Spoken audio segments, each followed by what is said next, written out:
double bubble braided ponytail.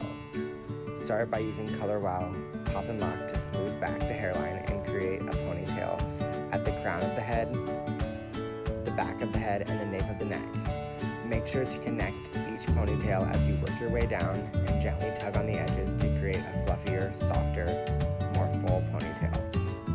Using texture spray from Color Wow, Style on Steroids, add guts to the hair and thicken up any skinny strands. Next, fill in the hairline using Color Wow Root Conceal Powder. This is great for anyone with a weaker hairline, as well as for anyone with extensions that might need to blend them with their natural color. Add bling. These are adhesive gems from the local craft store. And there you have it, the double bubble